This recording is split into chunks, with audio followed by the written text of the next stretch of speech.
Hi everyone, welcome back, and thank you so much for watching.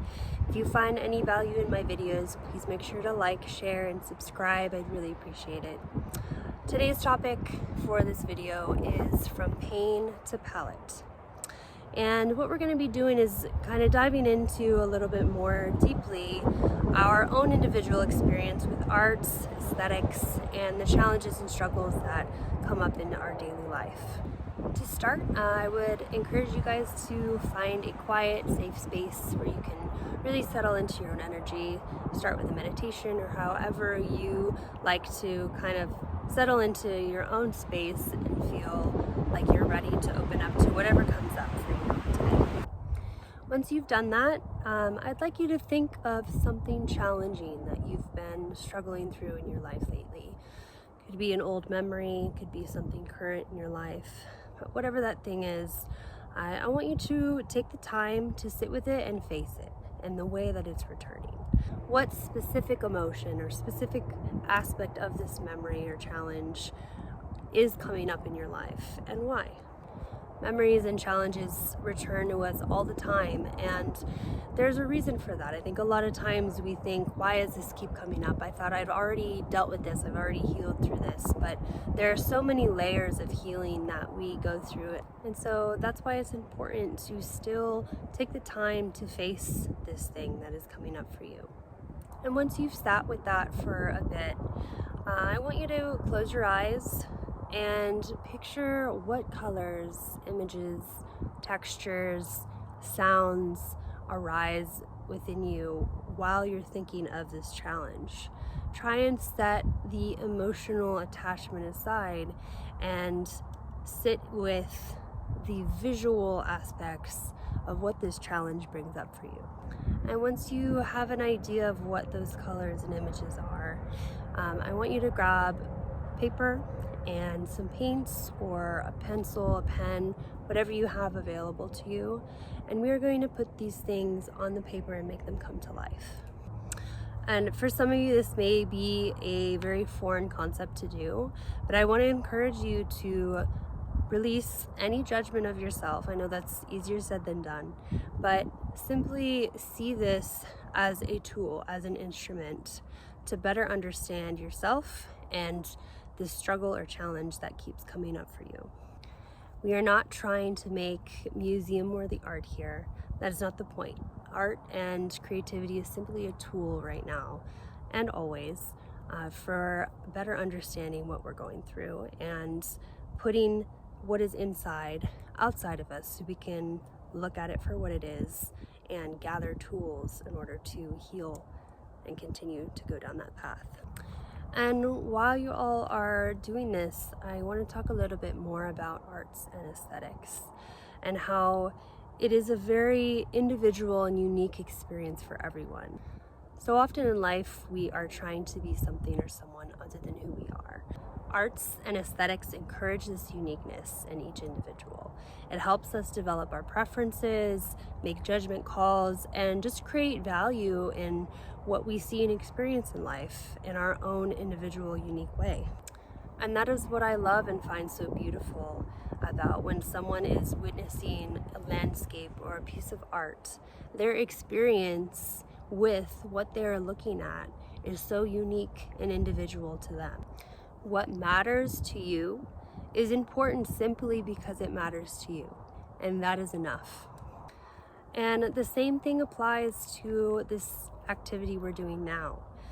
Whatever you create and however your process looks is unique and individual to you, and that is the beautiful thing about it. Going back to that challenge you've been contemplating, I want you to be curious about it, right? I think curiosity in life is so important too. It's how we learn, it's how we grow. So sit with it and be curious about, why is this coming up? Be curious about what affects you and why, and how maybe that challenge is affecting your current reality, because our past experiences definitely inform our current reality. And these textures, colors, feelings, environments that we're thinking of when this challenge comes up, they give us clues and open doors down avenues that lead us down the path to healing. Once you finish this first piece of artwork, which congratulations, be proud of yourself for working through this process. We're next going to reframe and give new meaning and new colors to this artwork. So again, I'm going to invite you to contemplate on that challenge, that struggle. What does it now look like to forgive yourself, another person, to release an aspect that you've been holding on to? And again, close your eyes. Imagine what colors, textures, images replicate or represent forgiveness, release for you personally. And if this is really challenging for you to do, that's okay. It may not be very comfortable the first time, but I want to encourage you to be patient with yourself, to understand that this may come up again, and that's okay, that's normal, right? I want to remind you that now you have more tools to release another aspect of it and heal in an even deeper way this time and moving forward. You don't have to take the entire experience on every time it comes up, right? Look at what aspect of it is resurfacing for you and confront just that.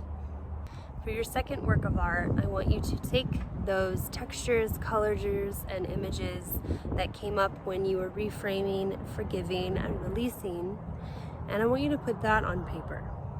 Whatever you feel needs to come out, let it out, and it does not need to look a certain way. And once you've done that, I want you to take a step back and admire your handiwork. Admire that you engaged in this process to begin with, that you maybe did something a little uncomfortable that you haven't done before and put your pain into palette. And it's not necessarily about the end result 100%, the process and the work that you did to get to the end result, to get these two beautiful pictures that you've created is so important. And when you look at these drawings and paintings in the future, I hope it reminds you of the work that you put in and the healing that you did at that point in your life, and that it is possible to continue to do that throughout your life moving forward. And a step even further, if you feel comfortable, I would encourage you to share these paintings or drawings with a close and trusted friend, and say nothing, just have them admire your handiwork. Have them tell you what they see, how they interpret your pain. For me, this has been a really healing part of my art journey. I would very often create art from a place of pain, frustration, and emotional confusion, and I would pour it all out on a canvas, and then someone would look at it and see something so beautiful and interpret it in a way that I had never really intended. But hearing that from someone else and witnessing people admiring my pain put onto the canvas was another level of healing for me that I really hope when you're comfortable you get to experience as well. When I did this activity for the first time, I was at a point in life where I was really struggling with finding confidence in my speech and finding my voice and feeling like what I had to say had value. So I created two pieces. The first was of a woman whose mouth was barred and had a very solemn look on her face.